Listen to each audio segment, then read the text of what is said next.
Y atención, América Latina, desde el exilio habló Edmundo González Urrutia, el presidente electo del 28 de julio en Venezuela. Aquí dijo desde España, vamos a escucharlo. Compatriotas, me dirijo a ustedes para informarles toda la verdad de lo que ocurrió con mi salida de Venezuela. El régimen pretende que todos los venezolanos perdamos la esperanza. El mundo entero sabe que siempre recurren al juego sucio, el chantaje y la manipulación.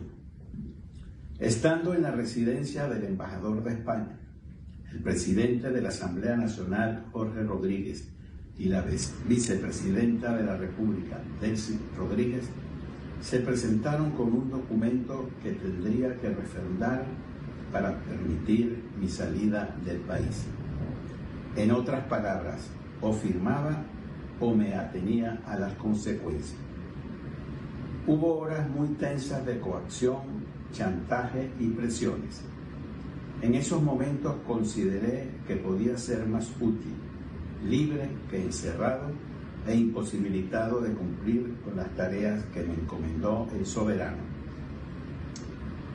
Un documento producido bajo coacción está viciado de nulidad absoluta por un vicio grave en el consentimiento. Como presidente electo de millones y millones de venezolanos que votaron por un cambio, la democracia y la paz, no me van a callar.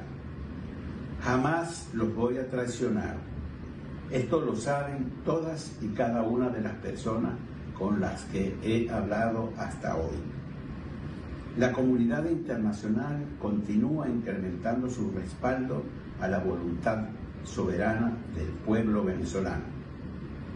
Lo que deberían estar divulgando son las actas de escrutinio. La verdad es lo que es y está en las actas que ustedes pretenden ocultar. No van a callar un país que ya habló. Millones de venezolanos tienen la voluntad de cambio y yo voy a cumplir con ese mandato.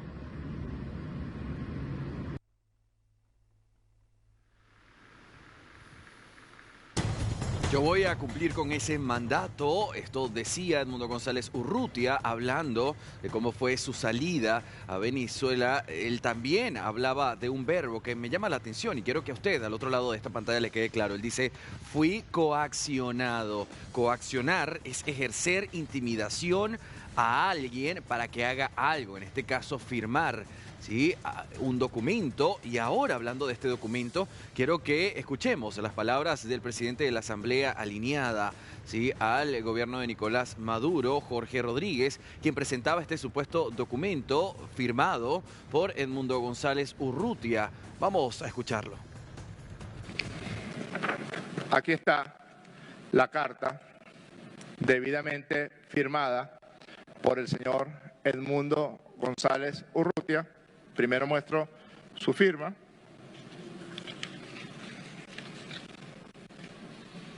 Edmundo González Urrutia, cédula de identidad 2.029.003 y mi firma como recibido. Más la firma de un testigo presencial que estuvo en el acto de la firma de esta carta. Pueden ver ustedes también que la primera página tiene la media firma del señor González Urrutia y la media firma de Jorge Rodríguez Gómez. Esta es la carta original que el señor González Urrutia me envía, ciudadano Jorge Rodríguez Gómez, presidente de la Asamblea Nacional, su despacho. Ya el encabezado es noticioso, porque no reconoce ninguna otra Asamblea Nacional legítima como la que legítimamente existe, que es la Asamblea Nacional de la República Bolivariana de Venezuela, electa en diciembre del año 2020. Bien, en marco de toda esta situación, todo esto tiene que ver, por supuesto, con el fraude electoral del pasado 28 de julio y también la ola de represión que se vivió, desapariciones forzadas, secuestros, ¿sí? Sin presentar ninguna orden de allanamiento, todo lo que usted ha visto que hemos compartido en esta señal.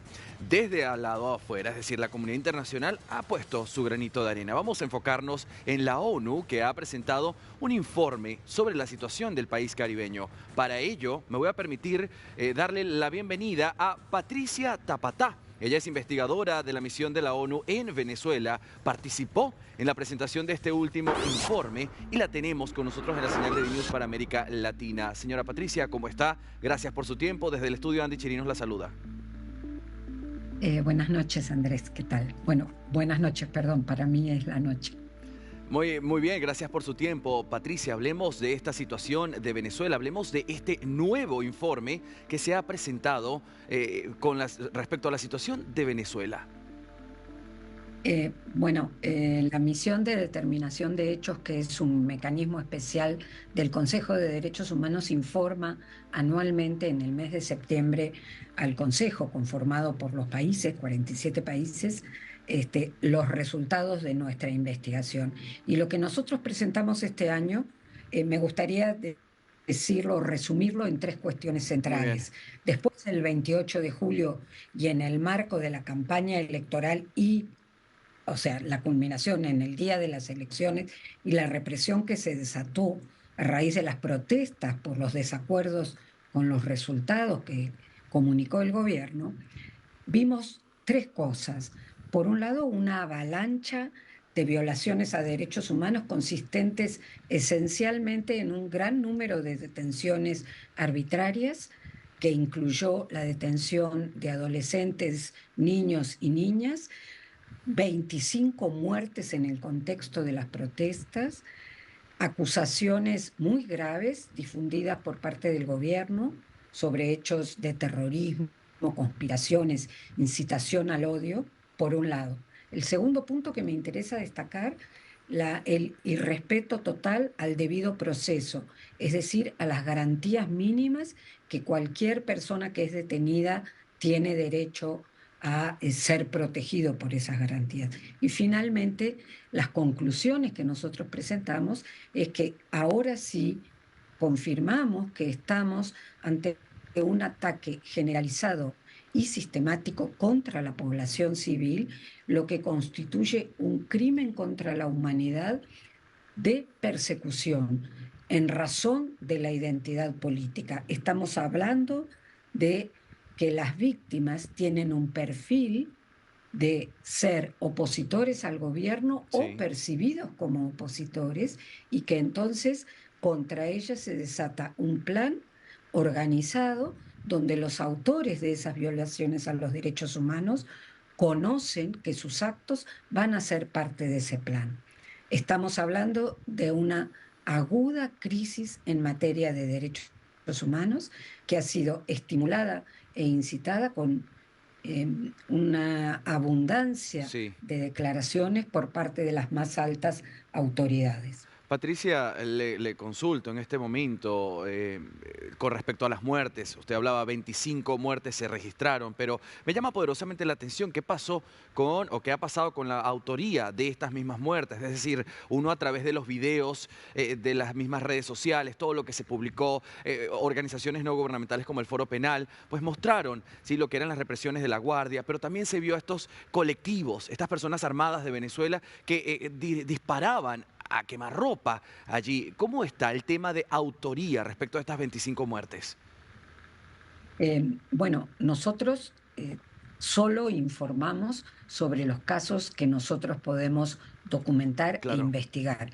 Y en esta ocasión, justamente por la cercanía de los hechos, nosotros registramos que se trata de 25 muertos, que los informes forenses certifican que todos ellos fueron muertos por herida de bala, y no hemos tenido tiempo de profundizar en la autoría, en particular por justamente lo que usted dice. Como sabemos, había presencia de civiles que normalmente en este fenómeno que son los colectivos que trabajan y participan, digamos, con la aquiescencia de las autoridades del gobierno, pero también con la aquiescencia de las fuerzas de seguridad o las Fuerzas Armadas que, digamos, que trabajan de manera conjunta, no ha sido posible aún determinar los autores.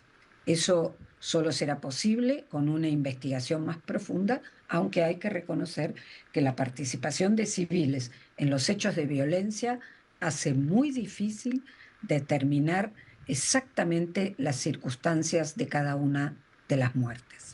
Ahora, Patricia, le pregunto, la comunidad internacional ha estado poniendo el ojo en Venezuela, diferentes líderes han reconocido a Edmundo González Urrutia como presidente, piden a Nicolás Maduro que presente las actas, es decir, todo el mundo al menos ha tuiteado, ha colocado allí algo sobre Venezuela, se han presentado varios informes. Para todos los venezolanos que nos miran en este momento, usted a mí a través de esta señal, ¿qué le dice respecto de aquellos que se preguntan de qué sirve este nuevo informe?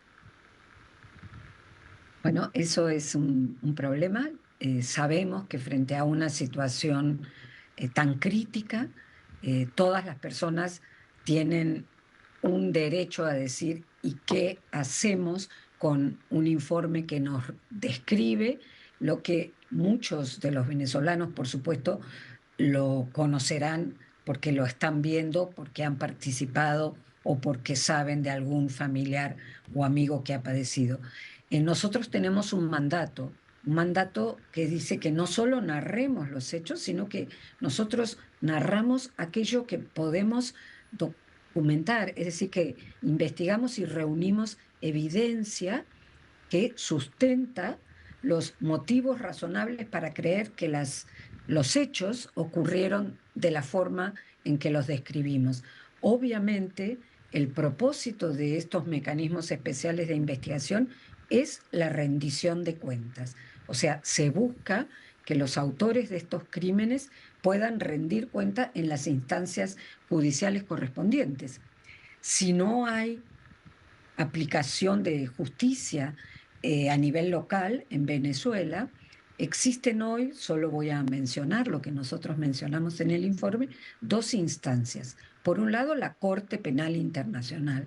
El fiscal de la Corte Penal, el señor Karim Khan, tiene una investigación abierta que debe avanzar. Sería bueno que los venezolanos pregunten un poco los niveles de progreso en ese foro, como es la CPI. Y por otro lado, el recurso a la jurisdicción universal. Como ustedes saben, en particular en Argentina, hay por lo menos 2 procesos judiciales ventilándose en este momento en uso de la jurisdicción universal. Es decir, la jurisdicción universal significa que en cualquier país del planeta que reconozca que hay comisión de crímenes, se puede abrir un proceso y seguir adelante para determinar la autoría de delitos específicos. En este caso, por lo que he visto, el progreso es en torno a crímenes de lesa humanidad, como la tortura en particular. Ahora, usted mencionaba a la Corte Penal Internacional, a la CPI y también los venezolanos, el mundo entero está prestando suma atención a la investigación, al trabajo, al accionar de esta Corte. Desde su mirada, es decir, como una persona que ha trabajado en diferentes áreas y que ha visto esto pasar, ¿cree usted que el tiempo que se está tomando entra en un periodo aceptable o está siendo lento el movimiento de la CPI? Entiendo, no es su área, pero quiero su opinión. Es muy difícil opinar sobre algo que justamente no es mi área. Soy una persona que desde siempre ha trabajado en la investigación de derechos humanos en el terreno, aún cuando no existía el Estatuto de Roma y menos aún se había creado la Corte. La Corte Penal Internacional se inventó, si podemos decir así, para tratar de quebrar la impunidad que aplastaba a nuestros países, que atravesaban todo tipo de violaciones a los derechos humanos varias décadas atrás. La expectativa es que esta nueva instancia para obtener justicia cuando en los propios países no se obtiene sea lo suficientemente diligente para escuchar lo que ha sido ya informado, realice sus propias investigaciones y avance. La Corte Penal Internacional tiene una oficina incluso instalada en Venezuela, y este es un momento para que todos los actores de la comunidad internacional profundicen el cumplimiento de su rol. Cada uno tiene una tarea que cumplir. Los estados que dialogan al interior de las Naciones Unidas, al interior, por ejemplo, del Consejo de Derechos Humanos, tienen que hacer una contribución para que la represión se detenga, los autores de crímenes rindan cuentas y podamos avanzar en esta situación de crisis aguda en Venezuela. Señora Patricia Tapatá, quiero agradecerle por su tiempo, por estas precisiones. Gracias por la labor que está haciendo y estaremos muy atentos a lo que sucede en Venezuela. Tenga usted una buena noche. Muchas gracias, Andrés Chirinos.